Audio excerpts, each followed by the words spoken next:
teacher is Kathryn. The New Translation, page 573. And if you don't have the New Translation, it's page 415 in the Quran. Bismillahir-Rahmanir-Rahim. When God's servant advocated him alone, almost all of them banded together to oppose him. Say, I worship only my Lord. I never set up any idols besides him. Say, I possess no power to harm you nor to guide you. Say, no one can protect me from God, nor can I find any other refuge beside him. I am here to deliver proclamations from God as well as his messages. Those who disobey God and his messenger incur the fire of hell, wherein they abide forever. Once they see what is awaiting them, they will find out who is really weaker in power and fewer in number. Say, I do not know if what is promised to you will happen soon, or if my Lord will delay it for a while. He is the knower of the future. He does not reveal the future to anyone. Only to a messenger that he chooses does he reveal from the past and from the future specific news. This is to ascertain that they have delivered their Lord's messages. He is fully aware of what they have. He has counted the numbers of all things. Verse 19. When God's servant abdicated him alone, almost all of them banded together to oppose him. All of God's servants had said the same thing and say the same thing. Worship God alone. They never asked that people worship them, follow them, do as they do, act as they do, speak as they do. They only say, worship God alone, no other idols beside him. Why people become uncomfortable with the message is, we know the reason, but it's still a puzzle when we run into people who seemed uncomfortable with that statement. We all have family and old friends and colleagues who are surprised by us when we state that message and state that that's what we believe. There are verses in the Quran, and one in particular, which says that when God alone is advocated, the hearts of the disbelievers shrink in aversion. And you can watch that happen. It's as though people shrink. They become smaller almost in a very real sense. And it's their ego that gets in the way. It's fear. Something so simple as God alone is so frightening to so many people who believe that they have to have control, and they have to understand, and they have to know, and they have to be the one who calls the shots. In addition to that, if someone like themselves is saying this message, it's an excuse and an easy way to avoid the message for many people. Again, the ego takes over and will say, why this person? I'm no different than this person, or that person is no better than me. I don't have to listen to them. And so the message is rejected. We're fortunate enough, and I mean very fortunate enough, speaking for myself, I have no idea why I was chosen to be here in Tucson. I know how I came. I can relate that story to you. But there are many of us who have the same story to tell. I don't know why. I am very fortunate to be here, where this perpetual miracle continues to unravel before our eyes. Rashad Hutbah, he said the other day that God has thickened our skin over the last 10 years, and we don't faint or lose consciousness every time something like this incredible numbers on the wall or the things that Abdullah explained today or explained to us. We just sit here and we nod our heads, and some of us get teary, but we stay conscious and we say, oh, this is just more of the same. And I went home my own self today saying, it seems that no matter what we do with the numbers, there's always going to be a multiple of 19, and that the complexity of this code is so great that it can never be understood by us. And that's why it's given in piece after piece after piece. And so many of us, how fortunate, are able to be part of discovering another part of the prism of this code. The message is worship God alone. It's so loud at this point that it's almost hard to pay attention to those people who don't want to listen to the most elementary statement of worshiping God alone. The servants of God carry the message, I worship only my Lord, I never set up any idols beside him. They also always say, I am a human being like you, do not worship me. And they point out their humanness. I possess no power to harm you nor to guide you. No one can protect me from God, nor can I find any other refuge besides them. I am a human like you. I make no superhuman claims. I have no magic. Because, however, the servants of God have been given special information and special proof, they're more vulnerable and their responsibility is even greater than for those of us who have not had that opportunity or have not been chosen. And also the servants of God, and Rashad is a wonderful example, but so are the others in the Quran, are also less vulnerable because God protects these people.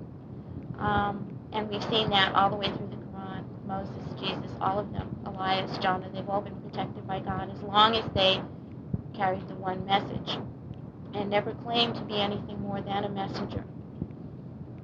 So the humanness is constantly before people, and still they shrink, and still they say to the messenger, whether it was Noah, Moses, Rashad, or me, or you, who are you? You're a human being. You don't bring anything special, and I don't see any miracle. Well, it's a sorting process that God has, and it's always in place, and the pattern never changes. Verse 23, I'm here to deliver proclamations from God as well as his messages. Those who disobey God and his messenger incur the fire of hell wherein they abide forever. The only unforgivable sin is idol worship. The only. God is so clear that we have so many chances. As long as we live, we have chances to repent and to come back to God and get on God's path. If we worship anything other than God, anyone other than God, God never will forgive this. This verse is not a threat by a human being, by a messenger. This is from God Almighty saying all the way through the Quran, whether it is a quote out of a messenger's mouth in a verse or whether it is a description in the narrative. Hell is where the idol worshiper will go. Once they see what is awaiting them, they will find out who's really weaker in power and fewer in number. It's too late. Once you see it, it's too late. If an angel was sent down with all of this wonderful stuff that we don't lose consciousness over every week, we wouldn't have needed any of it. It's too late once you know. Shad was talking about the fact the other day that people know at the time of their death where they're going. And it's too late for people to say, let me go back, let me have a second chance. I understand now what I'm supposed to do. No, because God knows that once we're put back here, we'll revert to the same thing, with the same forgetful mind that we came here with in the first place. And the phrase, who is really weaker in power and fewer in number, we know that it is the minority of the minority of the minority. I mean, it's this long a tunnel into the few that will make it into heaven as it is into this code itself. It seems to be a mirror image. Those few people that do make it even to purgatory, I mean, that's, if you're hanging on by your toenails in purgatory, you've made it. Those few people are really the stronger and really the mightier in number, no matter how else it appears when you count in the real world. 25, I do not know if what is promised to you will happen soon or my Lord will delay it for a while. He's the knower of the future, does not reveal the future to anyone. Again, pointing to the fact that all messengers are human beings. They are not God. Only God knows the past, the future. We read history books and think that we have history. We think we understand what happened. And I'm willing to bet anything, almost, that in the hereafter, when we discover what history really was in that whatever particular era that we think we know so much about, all the little details that we didn't have access to, it's going to be vastly different and much the same at the same time. When I was reading this over this past week, I wrote that the human being does not have any idea what he wants. The human being doesn't know the future. Jesus didn't know the future. Jesus doesn't know this is happening now. We know more than Noah, Jesus, Moses, and all of those that have gone before us. Sitting in this room, we know more. We have all the pieces, I think, unless next week there's more numbers. I mean, we have so much more. How much greater is our responsibility, and how much more blessed not to have to search. I mean, this is irrefutable proof, touchable, examinable, verifiable. We have all the miracles that have gone before, those that came after Noah. We know about. Noah doesn't. We know about those that came after Moses. No, Moses doesn't. The human being doesn't know what he thinks he knows. What he makes up for his own security is made up. And to predict the future is foolish. It's absolutely foolish. Only to the messenger that he chooses does he reveal from the past and the future specific news. Other examples, besides Rashad's own experiences, Joseph knew about the future. It was revealed to him that his father and mother and brothers would bow down to him later in life, and he knew that even after his experience in the well and in prison. Moses' mother was given information about him being saved and what would become of him. Those are tests, those are provisions for God's very special messengers. They remove the doubts of those chosen by God who are going to be delivering the message and facing incredible odds, and provide for insight for the believers when they are doubting themselves and they have this information put at their disposal. When Joseph announced to the people, I knew this was going to happen. You were going to be here. You were going to be bowing down before me. There had to be more than just, oh, thank God he's not going to kill us, in their minds. These people had to have understood that God chose Joseph and that this was all part of a plan and that there was a reason for it. God tells us in 28, the reason he gives specific news and specific information is to ascertain, to make sure that the messengers have delivered their Lord's messengers, that they've done it correctly. He's fully aware of what he has given them to deliver, and he has counted the numbers of all things. It's already done. Counted the numbers of all things always makes me think of the khutbah that Abdullah gave when he was talking about the trees and the leaves and the numbers of the leaves on the trees. And he got, at least for me, I got very involved in counting the leaves of the one tree that he was describing. And when he got all done with that, it took him a very long time, he moved on to just one other tree. And it was awesome at that point to even contemplate counting those. Never mind all of the words that we speak, the things we see with our ears, see with our eyes, excuse me, Lucy. And those things are all designed ahead of time. We think we are choosing the words we're saying, but we're not. It's part of a design for our life, tests and provisions for all of us. The messenger has the greatest responsibility of all of us due to the large quantity of proof provided to him or her.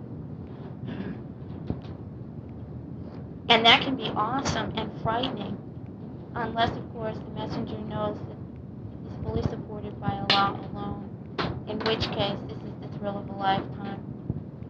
I can't imagine what that must be like. I wanted to share with you before I stopped in this section, talking about messengers and God's servants. I overheard someone say, and trying to make a joke recently, that their favorite saying was that God so loved the world, he sent his only son. He didn't send a committee. And I remember, as I walked by, I remember just kind of shuddering, thinking, oh, yes, he did send a committee, a large committee of messengers and servants, with many more to come, more that aren't even in this divine book.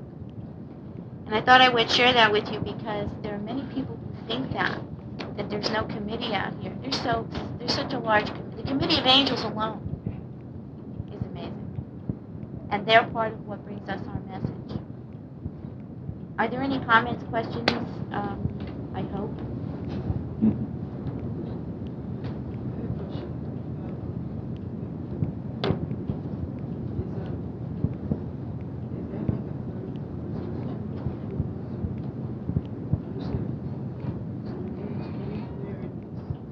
it's different. These pages are from the New Translation. Not all of us have them. There weren't enough copies to go around. This is the book that you're using is the most recent. This one is going to be published very soon, and it's going to be the first time that the correct Quran has been in human hands in 1400 years. So we're opting to use the few pages until the book comes out. You might want to share with someone.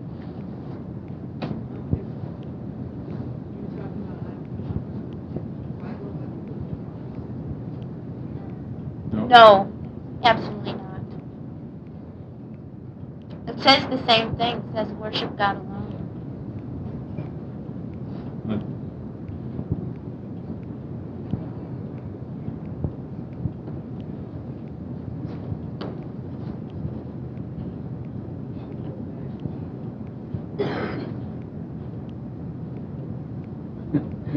It's a long story. But it comes through as we explain these verses. Why are we here?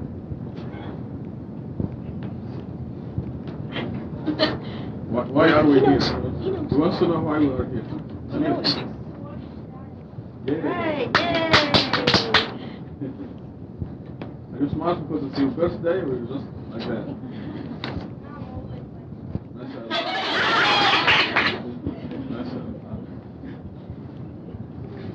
We are here mainly because we committed a crime when we were in the heavenly society. We sided with Satan.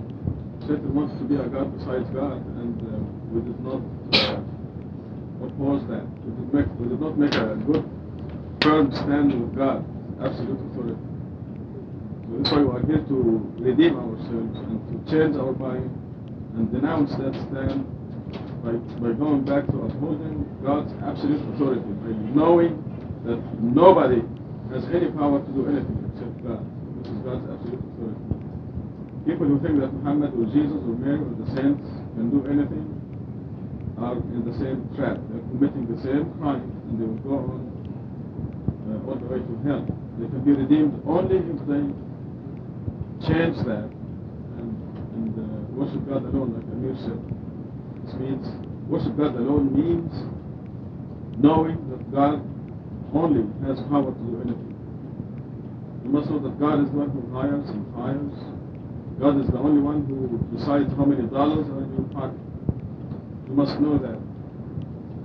If you think that your boss is the one who hired you, or may fire you, or provides for you, then you're in the same trap. So that's what we're here for.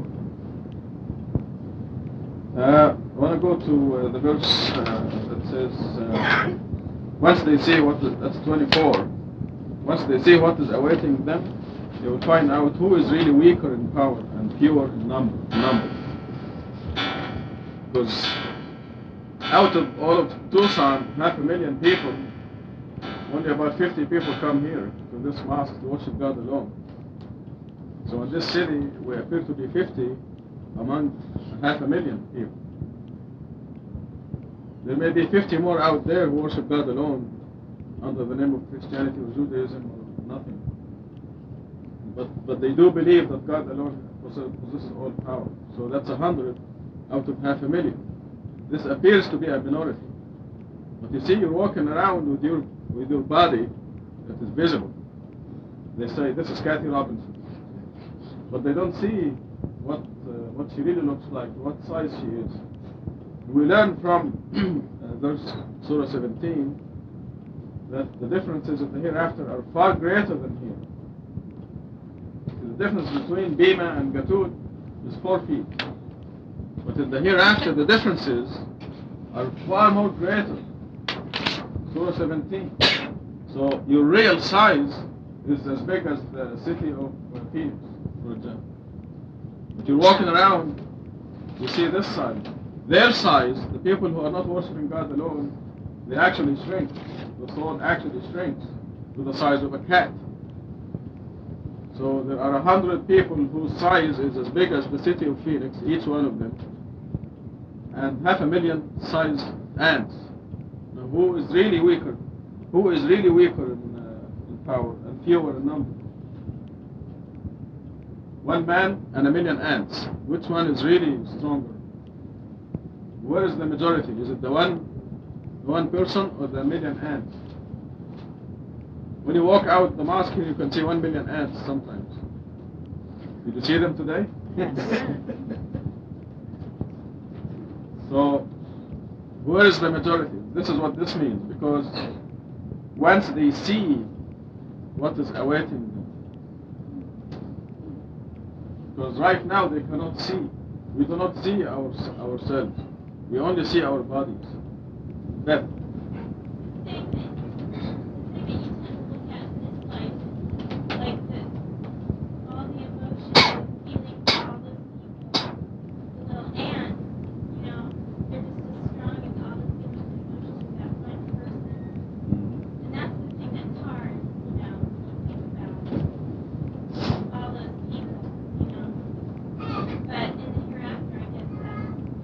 Thereafter, everything becomes obvious.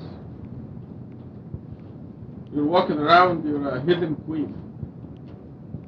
You're walking around, people don't know what your size is, what you really, who you really are.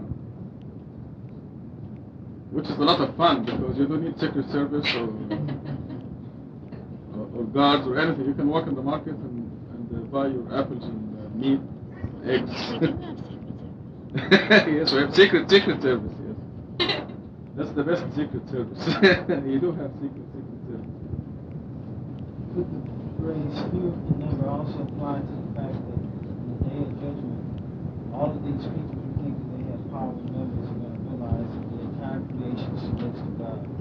Every atom, all of the angels, everything is in submission to God. And they're going to realize how outnumbered they are when they see the atoms. And they see, and they won't be able to even perceive the magnitude of the entire creation submitting to God. Also in terms of, because they think in terms of believers and unbelievers, and how many unbelievers there are and how many believers there are. They count numbers. But even in those terms, when you have a huge entity and a small entity, the huge entity is the majority.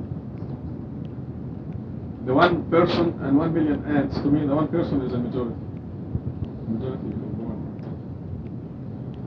It's also in position to 74:38, right?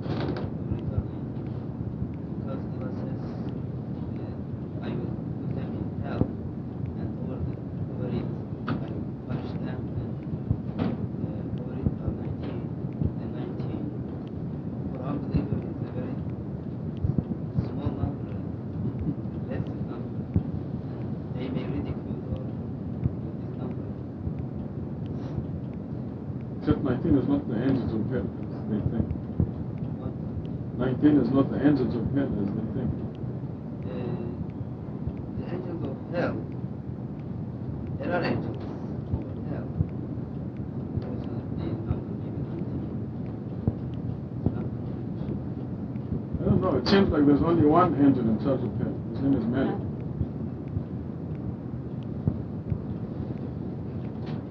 Yes. His name is mentioned in the Quran, Malik.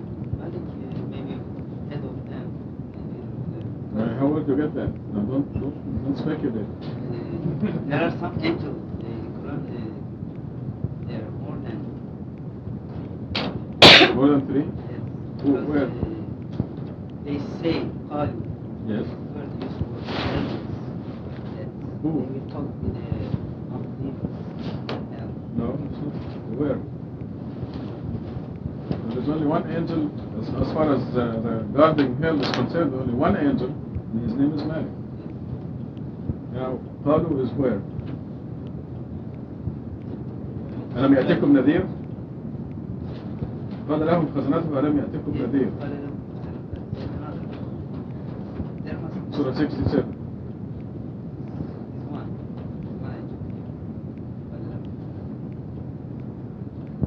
No, خزنته is plural. Guards of hell, plural. This is still a mysterious, God hasn't revealed yet exactly the details of what is the system.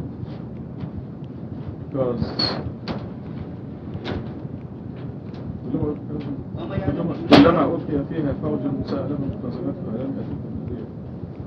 Now, are these angels outside of hell, or inside? The one who's taking care of hell is Malik, or what? Because they would say, "Oh Malik, let your Lord finish us off." You would say, "You're living forever."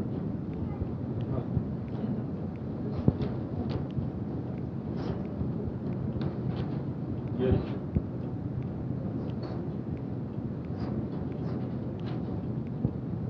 No, but you see, here it's not connected with hell. At the end of the verse, it says nobody knows. You're right. Nobody knows what the number is. But that's not. This is a general statement. Also, at the beginning, it says, وَمَا جَعَلْنَا أَصْحَابَ النَّارِ إِلَّا مَلَائِكَةً مِّنْ. What does أصحاب النار? Malaika, angels. Who are أصحاب النار? What does أصحاب النار mean?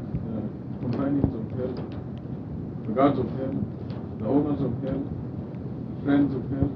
We don't know what the expression is. It's still mysterious because there is timing for everything, and obviously God doesn't want us at this time to know exactly what the arrangement is in hell. He appointed 19 angels for hell, and also used their number as a miracle for us. That's possible, but that's not what the Quran says. Huh? For the first time, when you read first time, you can understand this. You cannot, no, but you see, you have to. We know now. See those numbers in the Quran. We know that every letter in the Quran is accurately placed. Now, it does not say that the guards of hell are 19. It gives a general statement. Their number, mention the whole, the number. That's the number that is alayha. The number that is on it. Yes, on what? On Safar. Right. Safar is a punishment. Right. Yes. Is it hell? You don't know. Could be here. But Ashab al-Nar, The next verse. Next verse, it explains this will be hell now. No, it doesn't. There's no connection at all. It gives us a certain statement. He said, we made, the Arabic expression, Ashab al-Nar, the companions of hell, angels. So it's a general statement. It does not say the 19 angels. It does not say that. عليه 19 it say all of them 19. It doesn't say 19 what? That one we can understand that their number. We translate it to English. We appointed on the angels hell, and their number, angel number, Yeah. will be a test for a believer and will increase. But then at the end it says nobody knows what this number is. Nobody knows the soldiers of God. Yeah. It doesn't say number of the soldiers. The soldiers of God, their force, their quality, their. Well, maybe God wants you to believe that there are 19 gods of hell at this time, which is perfectly right. That's what. Obviously, it's not relevant to proof. I would like you to comment on it. Which names angels of hell? David just says that. They don't say where they are when they get. Yeah, this is a hadith that says when you die, two angels will ask you, who is your God and who is your prophet and what did you do? And then they beat you, so you go to the seventh earth. Then a big snake will swallow you. It's a hadith. Yes, in the grave. And they have all kinds of stories. Are there any questions? Any other questions? We raised them, Abdullah.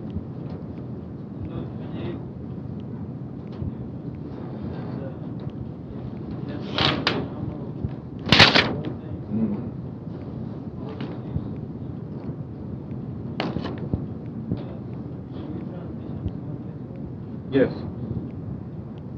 The new translation is counted the numbers of things. Everything is based on mathematics. Also, ayah 27, only to a messenger that he chooses, as opposed to in the book, only the messengers that he chooses.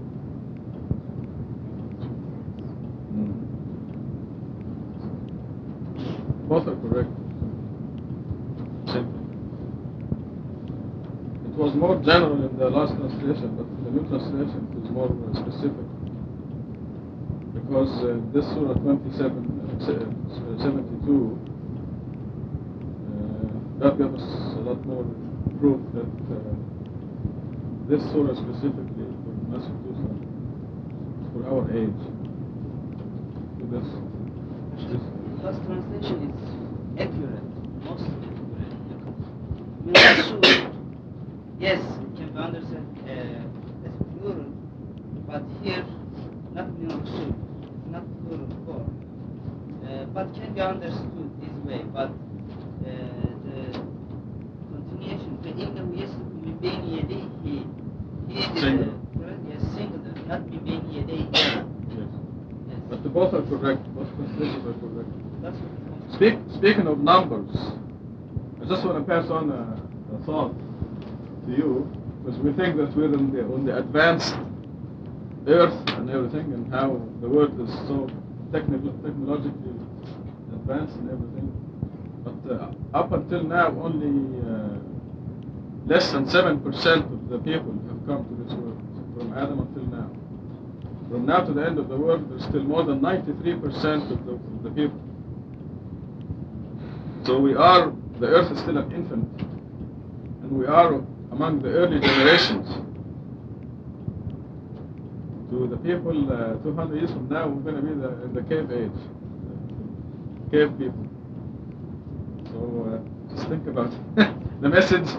We are very early in human history. The message is being consolidated and will be delivered to the vast majority of the people. All this past and the nonsense that happened in Christianity, the Trinity and Jesus, Son of God, and all this nonsense, and the things that happened in Judaism, and Rabbi Kushner and what he said, and the nonsense that's happening in Islam, all these things are happening within a very brief period of time, relatively, and involves a very small number of people.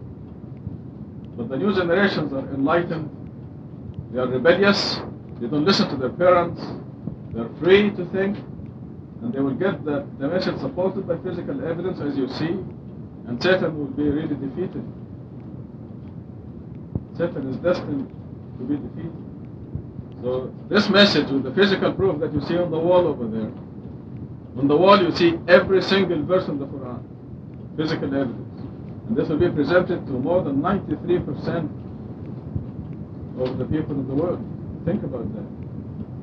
Because a lot of people say, they think all this nonsense involves a lot of people.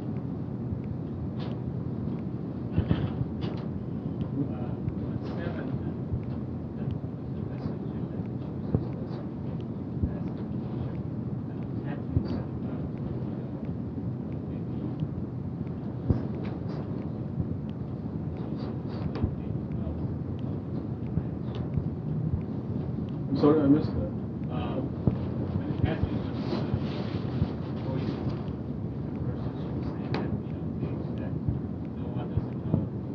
Yes.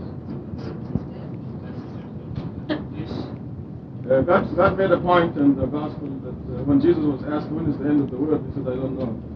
And I quote this in one of the brochures. And when Muhammad was asked, this is also in the Quran, when is the end of the world, he said, I don't know. But God wanted us to know, this generation. So I will have an appendix. What? End of the world. Appendix. One of the appendices is entitled End of the World. And it gives in it the evidence as to when the world will end. We know that the world will end in 2280. And with the mathematical code. And this is one of the things that God gave us, didn't give to the previous generations.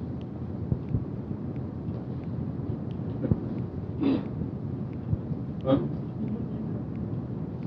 yes.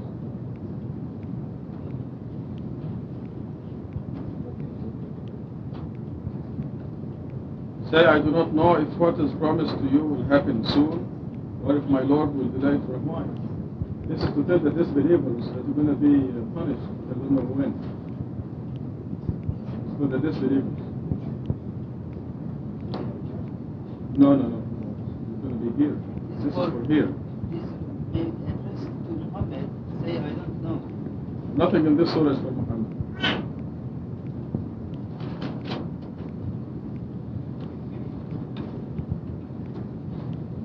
You should know that. But إن أدري قريب ما توعدون أم يجعل له ربي أمدا. Yes. This verse implies that that person who addressed by this verse will not know the time of the world. It's nothing to do with the end of the world. It has to do with here. It has to do with this world. There is nothing in this surah that applies to Muhammad. If you look at the footnote here, you add the grammatical value of Rashad plus the grammatical value of Khalifa plus the surah number plus the verses 28 of them, you have a multiple of 19. And also this surah has the maximum number of Rashada in 4 of them. And this is not my personal opinion.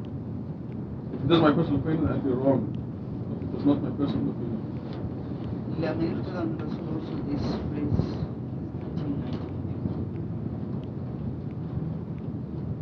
1990. So why do you say this is Muhammad? You're the one who discovered that. إذا ما نفترض الرسول. Yes, I know. See, only to a messenger that he chooses in Arabic it's إلا ما نفترض الرسول. If you calculate the grammatical value of this phrase, it's 1919. And Adik Yuxel is the one who discovered that. And there's a whole bunch of mathematical proof that is, I'm afraid to be embarrassed because I'm afraid to be embarrassed. I've been through an experience with it. So I can't afford to be embarrassed or ashamed or shy or modest. It's not modesty if you're a civil engineer to say I'm a civil engineer. It is not arrogance when you're stating the truth. But this whole surah, nothing in it has anything to do with the Prophet Muhammad. There are many other places, but not this surah. The mathematical evidence is overwhelming. You see it in the appendices and the footnotes of the New Translation. And when I tell you this, I'm either a very, very bad person or I'm really the messenger of God. Because nobody will fabricate lies against God, attribute them to God in this flagrant manner unless he's really, really a disbeliever who doesn't think he will face God one day in the day of judgment. So, take your pick. There are only two extremes here. Either a very bad person will claim to be receiving information from God or a true message of God. And we can judge by our circumstances. So God gave us the mind to distinguish. Are there any questions on this that are not so embarrassing? Go ahead. What you said is if somebody doesn't know the process,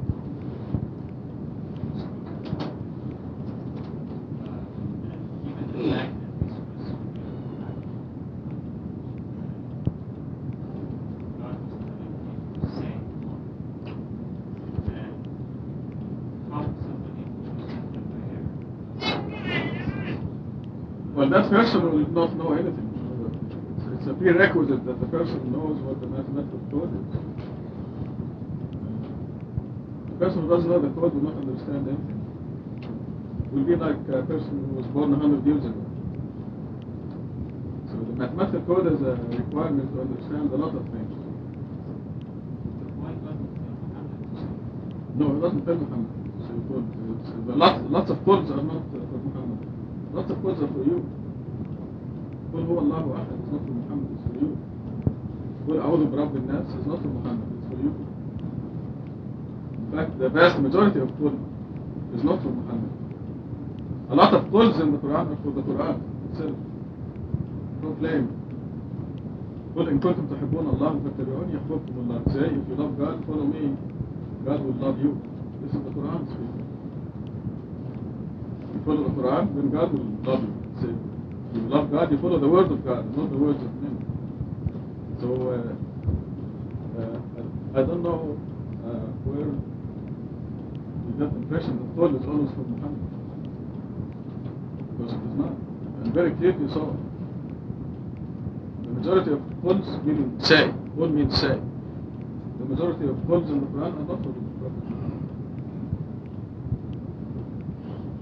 There are also many things in the Quran that are in the future, not to the Prophet Muhammad. And some of them are clearly stated in the future tense. So the Quran is valid for all times. Okay, shall we move on to Surah 73? Please. Kathryn. Surah 73, cloaked. In the name of God, most gracious, most merciful. O you cloaked one, meditate during the night, except rarely, half of it or a little less, or a little more. And read the Quran from cover to cover. We will give you a heavy message. The meditation at night is more effective and more righteous. You have a lot of time during the day for other matters. You shall commemorate the name of your Lord to come ever closer and closer to him. Lord of the East and the West, there is no other God beside him. You should choose him as your advocate, and remain steadfast in the face of their utterances, and disregard them in a nice manner. And let me deal with the rejectors who have been generously blessed. Just give them a little time. We have severe punishments and hell, food that can hardly be swallowed, and painful retribution. The day will come when the earth and the mountains will quake, and the mountains will turn into a weightless pile. We have sent to you a messenger just as we sent to Pharaoh a messenger. Pharaoh disobeyed the messenger, and consequently we punished him severely. If you disbelieve, how can you evade a day so terrible that it makes the infants gray-haired? The heaven will shatter therefrom. His promise is true. This is a reminder. Whoever wills, let him choose the path to his Lord. Your Lord knows that you meditate during 2/3 of the night, or half of it, or 1/3 of it, and so do some of those who believed with you. God has designed the night and the day, and he knows that you cannot always do this. He has pardoned you. Instead, you shall read what you can of the Quran. He knows that some of you may be ill, others may be traveling in pursuit of God's provisions, and others may be striving in the cause of God. You shall read what you can of it, and observe the contact prayers, give the obligatory charity, and lend God a loan of righteousness. Whatever good you send ahead on behalf of your souls, you will find it at God far better and generously rewarded. And implore God for forgiveness. God is forgiver, most merciful. The name of the surah, cloaked. A cloak or a cover can be a protection for us against weather, inclement weather, for instance, or it can be a barrier or a veil, something that blinds us or deafens us.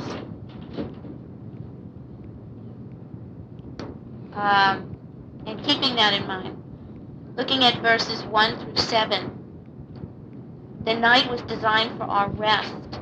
There are no distractions during the night for most of us, certainly not like there are during the day when the world seems to wake up and pick up speed and get itself up to 300 miles an hour before the sun sets. This is a special time with Allah for us. It is a time when our own bodies and our own minds are winding down, and there's a space and a peace about our lives. Children will talk to each other, separated from each other. She's reading. She's just reading it aloud. Separate from our book. Yeah. Take the book away. Excuse me. And God is telling us that here that any time that we spend reading the Quran and meditating is for our own good here. God doesn't need for us to do this. God is in no need at all. And he's giving us an opportunity, guiding us to take advantage of an opportunity during our busy days in our lives to spend time with him. In verse 8, the reason for the guide, the hint, the provision of day for work and night for rest, for example, is God consciousness is a at 24 hours a day is our goal. Commemorating the name of our God 24 hours a day, every minute, so that every cell in our body, every thought in our mind is preceded by Allah. Alhamdulillah, subhanallah, every chance we get, out loud, no matter where we are. What I have found to be amazing about that is when that became a habit of mine, and I'm not quite sure when that was. Sometimes someone will ask me what I'm saying, but I can't tell you how rare that is. Very few people ask me what it is I'm saying. Very few people are interested. I write Bismillah on my checks, all of them, on a lot of the things that I can remember God 24 hours a day, no matter what we do, no matter when we do it. Verse 9, you should choose him as advocate. There is no other God beside him. No one and no thing does anything. And if we don't know that, then we do not know God. If we do not know that God is doing everything, and therefore logically and rationally, the only one to call upon for any help, for any provision, for any understanding, for any guidance, for any relief is God alone, we've gone astray somewhere, and we may never get back if we don't strive to understand that God does everything. Not to be confused with, the khutbah about putting your finger in the fire. And I heard that khutbah, and I went back to 2 years ago, in 1987. I happened to be away, and I asked Rashad to please take the khutbah that time, and he happened to give it. It is a marvelous khutbah, but it is there that I first heard Rashad talk about putting your finger in the fire and how the fire was created for us to be in our service. We could use it to cook, I think the phrase was a delicious raw steak to a fine meal, or we could put our finger in it and burn ourselves. God created both, all, the fire, the food, and our nerve system. But it was our free will that would determine how we used it and what path, if we can use that as a metaphor, we would then choose to be on. We have to know that God is doing everything. We have to know that if we need anything, asking anyone for anything, whatever comes to us from anyone, bad, good, or indifferent, comes from God, and it's for our own good. They're reminders, they're tests, they're provisions, whatever it is. A comment you don't want to hear, a criticism you don't want to hear, comes from God. God is correcting you, asking you to think, maybe not to correct yourself based on the criticism you heard, but to rethink what it is you're doing, to remind you that God is doing everything. Verse 10, remain steadfast in the face of their utterances and disregard them in a nice manner. God is saying if we know that God is doing everything, we're not to falter in that belief ever, no matter what we hear, but we're also not to judge others. We have no way of knowing who's going to make it and who's not. We don't know that something we say is going to be the turning point for someone else down the road. And we need to be consistently steadfast with our beliefs, but we're consistently admonished as to how to treat other people. We're not to judge them. We are not to treat them nastily. We are not to force them. We are not to be angry. And again, I go back 2 years ago to that khutbah, which was amazing, because Rashad stood here and he said, and I'm talking to you, and he named every one of us sitting here, including himself, and said, if we get angry at anybody for anything, we're challenging God, we're objecting to God. It's so simple now. I can't tell you how often I reread that. Riding down the road the other day with my son, who just has his license, someone cut him, you know how people drive in Tucson, someone just cut right in front of him with inches to spare, and he yelled at them in our car. He yelled at them. Stupid. He was very angry, gripping the wheel, trying to maintain control. And I said, God did that. You shouldn't be yelling at that person.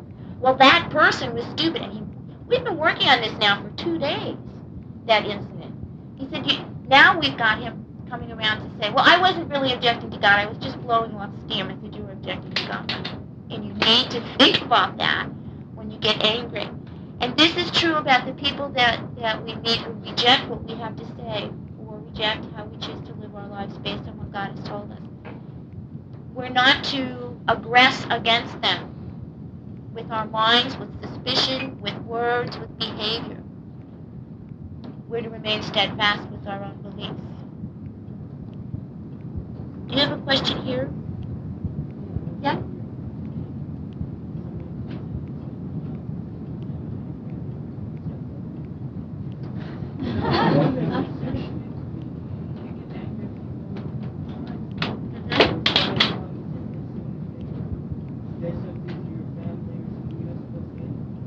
Why did they hit you on it? No, nobody hit me. I mean, why would I'm just suppose. Somebody just comes up to me and goes, "Yeah, I don't like you." Or somebody hits my brother. I'm not angry at you. I love you. No, you have to go ahead of that, find out what provoked this person against you. You have to find out what you did to provoke that person against you. Because you're starting in the middle of the story, see. Somebody can pass me in the face, well, this is the middle of the story, already the end of it.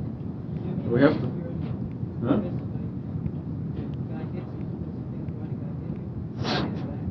But you see, the fist fight resulted from something. What is it?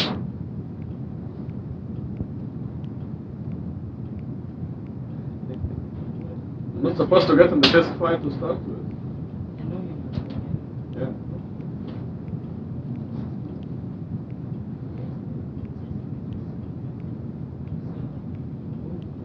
Yeah. Okay, if somebody punches me in the face, I will not get angry at that person. I will get angry at myself for provoking him. I will ask, how did this happen? Find out. What did I do to make him so angry? You know, sin in Islam is if you annoy anybody, if you hurt anybody, you've committed a sin. So obviously you made that person so, you hurt him somehow, that he came and punched you in the face. You committed a sin and you paid for it. So you should be objecting. You should not be objecting to what happened. You understand? Yes? It's good for both parties, but...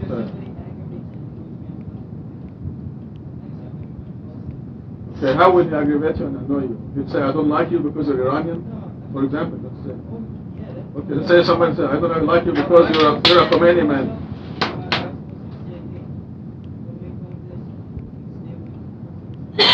Or if somebody says, I don't like you because you're a Khomeini man, then you know that he's a stupid person.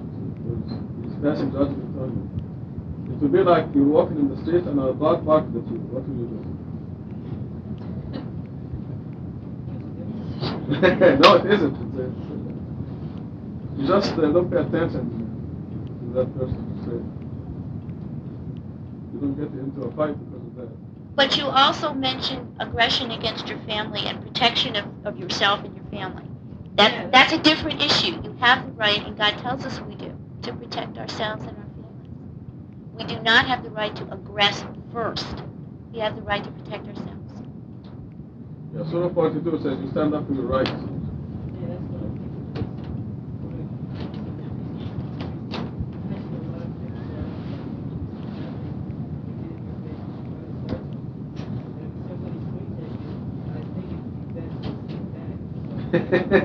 No, it's better not to get to that stage where he swings at you.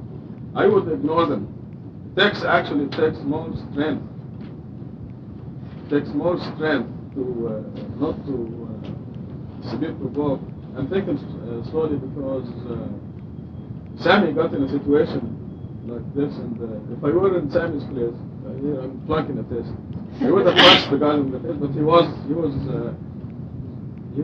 stronger than. He did the right thing. I forget what was it.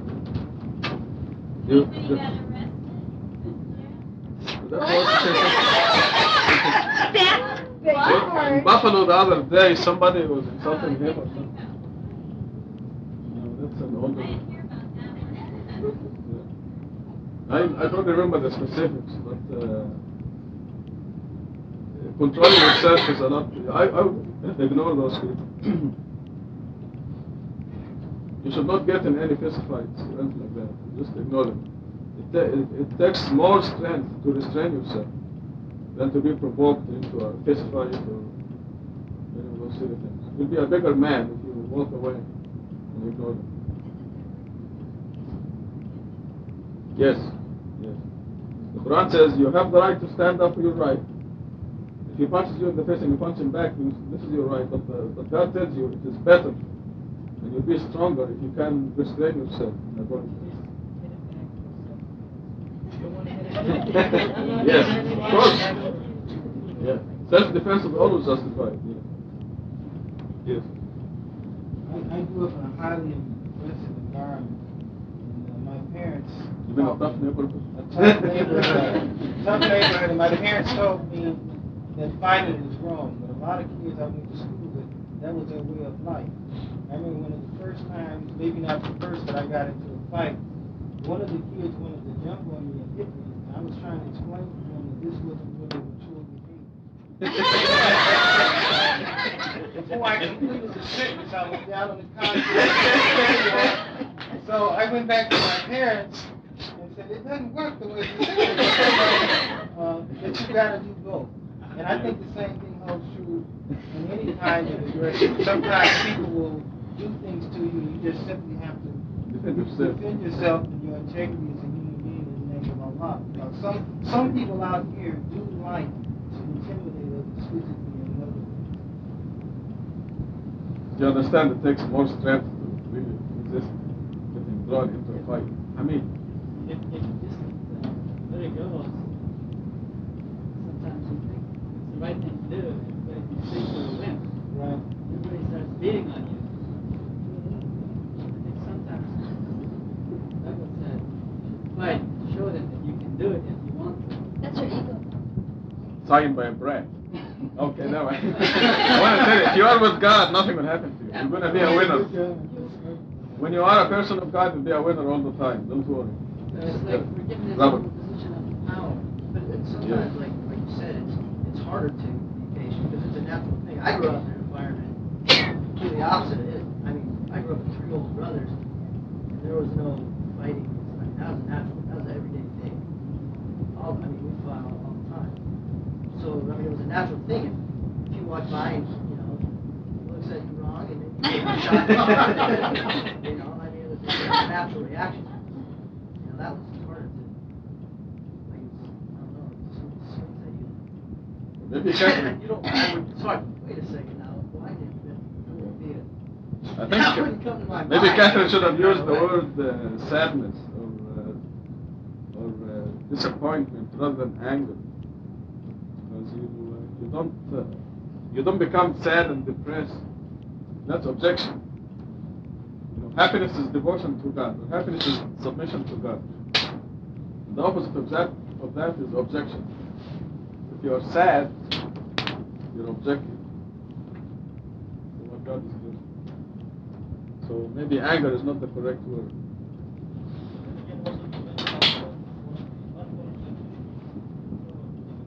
Yes, exactly.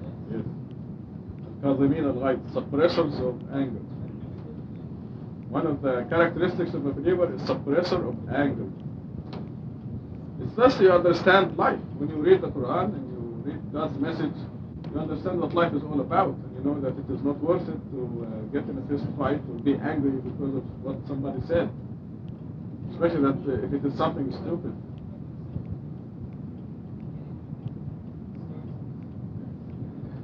You definitely have to defend yourself, but if you can avoid, if you can forgive and forget, to be much stronger.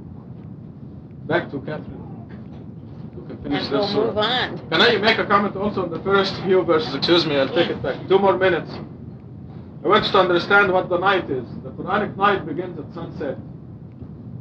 So when it says meditate during the night, except really half of it or a little less, you're commemorating God when you pray the sunset, when you pray the night, when you mention the name of God before you sleep, when you get up for the dawn prayer, you already covered half the night right there. Because the night begins at 7 o'clock at sunset right now, for example. You pray the night at 9 o'clock, You get up at 4 o'clock or 5 o'clock for the dawn prayer, 5 o'clock. So from 9 to 5, you already covered a good portion of the night. The Quranic night, the Torah night, and all the scriptures, night begins at sunset. And the day begins at sunrise. So it's roughly 12 hours of the night. What this is telling you is you must never miss the dawn prayer, the Fajr prayer. I'm always surprised when I visit many places and find that half the people, or more than half, are not doing the dawn prayer. You're not being fair to yourself. You see, we were swept in the crowd when we were in the heavenly society. You don't want to be swept in the crowd again here. You don't want to repeat the same mistake. The people are so oblivious to God that when we do a little bit, we think we're doing a lot. Because compared to them, if you do one prayer a day, you're doing a lot. But don't be swept in the crowd, and don't measure what you're doing by what is happening in the world. Because the world is just totally oblivious to God. And this makes you think that you've stepped up and you're doing a lot. That will be my khutbah next week. But don't be swept in the crowd, inshallah. Next week, inshallah. Yes.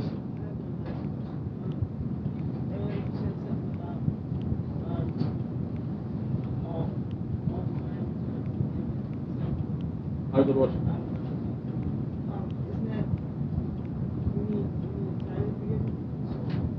Yes, anything is forgivable. Murder is forgivable. Stealing, lying, cheating, all these things are forgivable. But idol worship is not. If the person dies as an idol worshiper. Yes, you can clean your record any minute by repenting. Repentance cleans your slate completely, as if you're a newborn baby. Yes.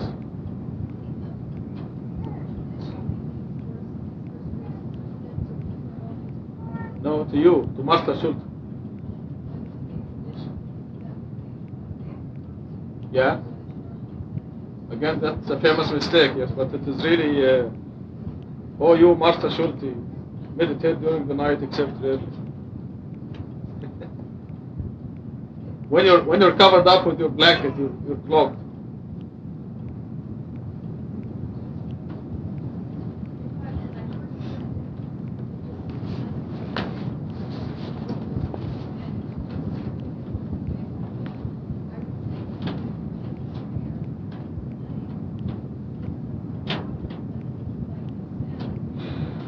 Yes. Yeah, but he just explained that's what it is. That he's by the time he's done your Muhammad prayer, exit prayer, And Fajr prayer. Fajr prayer. You've come a long way towards that, but I would recommend reading the Quran every night and every Fajr.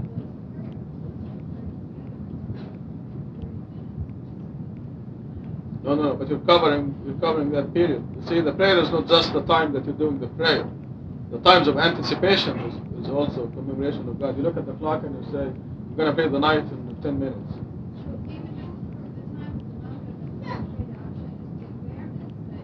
Right.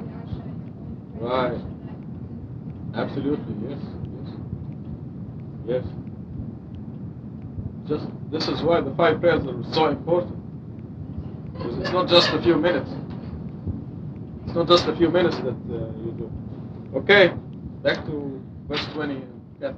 Verse 20? Excuse me, go ahead. Whatever you are. Go to verse 20? Verse 11, let me deal with the rejectors who've been generously blessed. Just give them a little time. We have severe punishments in hell, food that can hardly be swallowed. It's give them enough rope and they'll hang themselves is what comes to mind. They will either pass, or the rejectors will either pass or fail the test that God gives them, knowing that God gives them as many chances to pass as he gives every other person. God knows who will pass and who will not. He is the perfect designer. We need to worry for our own selves. And this is related to the verse 10 and how to treat other people. Let God take care of those who reject the message. On 14, the day will come when the earth and the mountains will quake and the mountains will turn into a weightless pile. There are other mentions on descriptions of the day of resurrection, of the day of judgment, when the earth will change its appearance. The earth and mountains are perceived by our senses to be the most solid of all things. And so this is a really good metaphor. If one thinks about just the one sentence that God is telling us what's going to happen, the inside of the earth is molten lava. There's nothing solid at all about it. Recently I've had an illness too, which has made the solid earth, the solid world that we touch, smell, feel each day of our lives, it's distorted that and erased the illusion of this world. And it's been quite an interesting experience because you feel free floating. And that's the only way I can think of to describe it. It can be frightening at the same time. I imagine it's something like what the astronauts feel in space, only that's planned and there is some way to connect to something. I think... Maybe the soul is growing too fast. I hope so. I desperately hope so. In any case, not so you'd notice. In any case, this is a really good metaphor for what will happen. And for the reminder that this earth is an illusion, this life is temporary play, and it's all set up just because God is so merciful as to give us another chance when we blew it the first time, and we did blow it the first time. There was no maybe about it. We sent you a messenger, we sent Pharaoh a messenger, you disobeyed, we punished him severely. If you disbelieve, how do you expect to evade a day so terrible it makes the infants gray-haired? I don't know the name of the illness, but there is a rare illness, and I think Rabbi Kushner's son had this illness. I just don't know the medical name for it, where children age, infants age and die of old age when they are still young children. It's a very rare illness. I don't know if it existed when the Quran was revealed. However, this is also a good metaphor for how our lives are going to appear to us on the day of resurrection, as if we lived 1 hour, 1 minute. But this is isn't this even in English they say you scared me, my hair turned white. Right, absolutely. Yes. That happens. What happened? Did your hair? It's just I think it's just Oh, proverb. fast. No, they've done studies. The reality is that this happens, but it's also a metaphor for the brevity of our lives.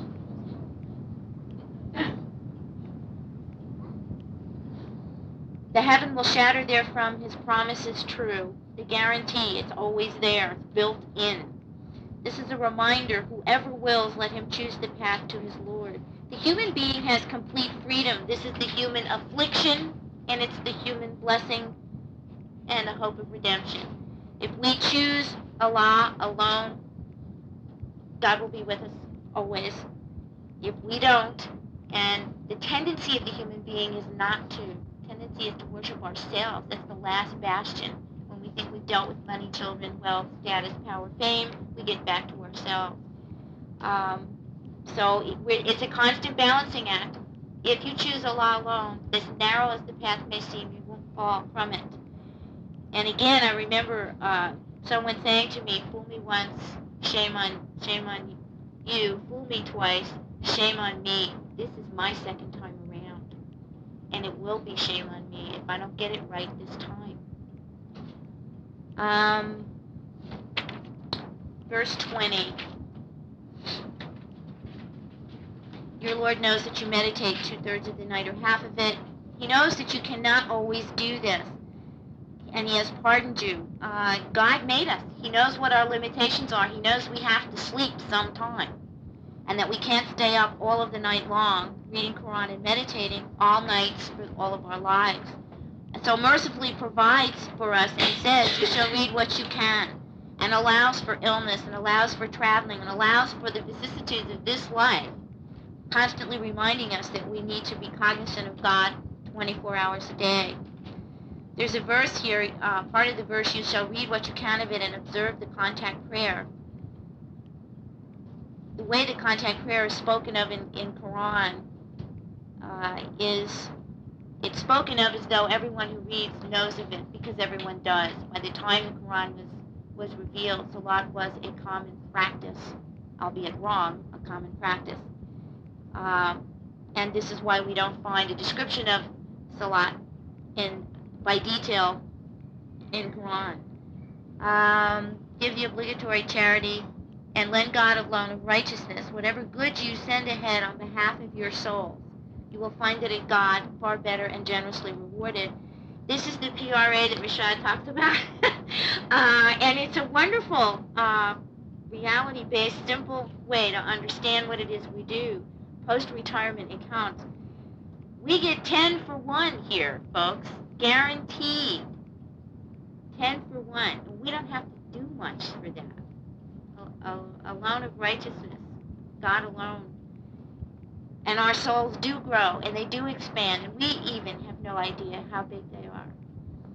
When Rashad gives us numbers like $10 parking tickets because you don't say Bismillah the first thing in the morning, that's real. That's not a joke. I mean, we laugh because it relates to all of us, and we've all been caught one way or the other. But it's the truth.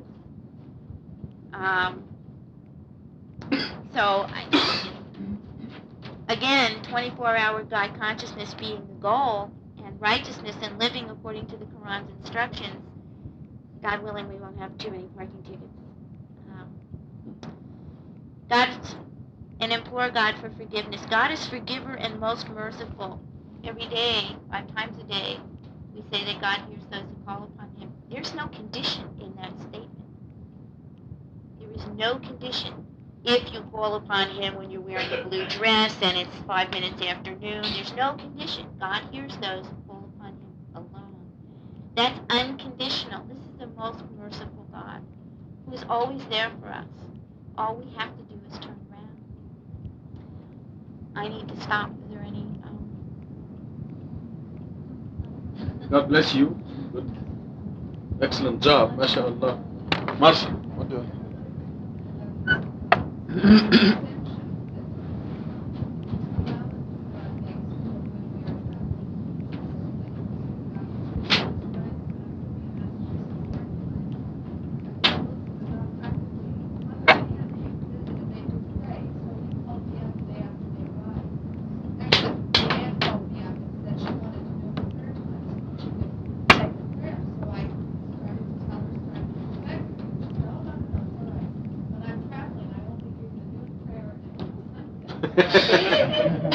Of all times when you're on vacation, you have nothing else to do and to construe that verse into, when I'm traveling on vacation, I only have to say two. My soul doesn't eat. Yeah. They use the point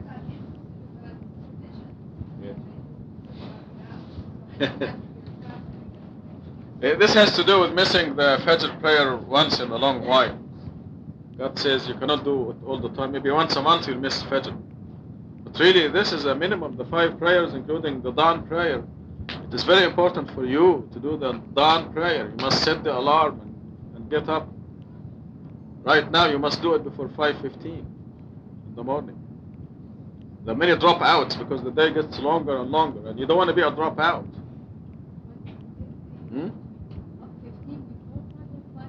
5:15, before 5:15.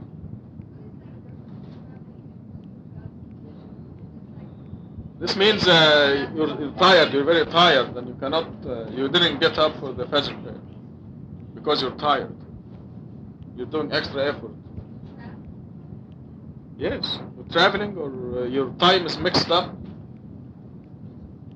You travel from New York, you leave there at 12 midnight, and you come here and the dawn is 2 o'clock New York time. So that's 2 hours of sleep. Most probably you will miss Fajr on that day.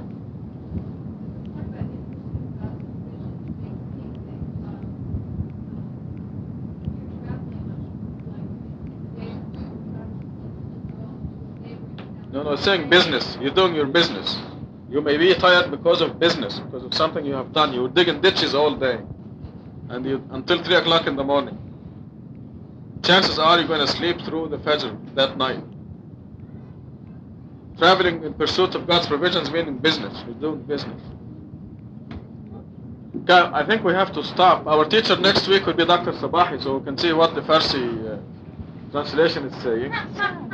Starting at, you can sit by your dad, Amir, and give him a few pieces of information. Okay. Dr. Sabahi will take Surah 74, 75, 76. So keep your new translation, don't forget it. We have to read a lot of Al-Fatiha for birthdays today. Lydia, Annie, Douglas. Who's the fourth one? Lydia. Huh? Amir. See, I forgot Amir. How can I forget Amir? And Amir is the most important person in this room. We have to. Why? You tell us why. How can I forget Amir? Okay. Amir and Hani and Douglas and Lydia, we're going to recite Al-Fatiha to give him a great year coming up and a greater year every year after that. It is a characteristic of the believers that things only get better. Things get better with the believers. Every day is better than the previous one. Also, when I recite Al-Fatiha, Mahvash may be going to Iran soon, and we wish her success. And God will give her a good trip, inshallah. God never turns us down when we read Al-Fatiha. And Kathryn mentioned the illness that makes her high. That's true. So we want to plead with God, say, إِيَّاكَ نَعْبُدُ وَإِيَّاكَ نَسْتَعِينُ, worship you alone and ask Him to make her healthy. And each one of you, your dearest wish, we want you to ask God for it also. God loves it when you pray to Him. And before we read Al-Fatiha, I want to remind you that I just finished the appendix entitled Virginity. And it begins by saying the sons and daughters of the believers are taught persistently and for their own happiness that they must keep themselves for their spouses, the people who will be married to them. So I'm urging all the parents to take a copy of that. It's only one page. Take it and show it to your children. Because it may be an embarrassing subject to you, but it is a very important subject. And it is never too early, never too late to ask for that page and take it and read it with your children. And now for all Al-Fatiha that we requested, we're going to turn to God and recite Al-Fatiha. Bismillah ar-Rahman ar-Rahim. Alhamdulillah Rabbil Alameen. Ar-Rahman ar-Rahim. Malik Yawm al-Din. إياك نعبد وإياك نستعين اهدنا الصراط المستقيم صراط الذين أنعمت عليهم غير المغضوب عليهم ولا الضالين. Before we close, I want to remind you of just a couple of verses in Surah 54 that says God is the one who makes you happy, controls your happiness or miserable. God doesn't make you miserable. We make ourselves miserable. But God controls our happiness and our misery.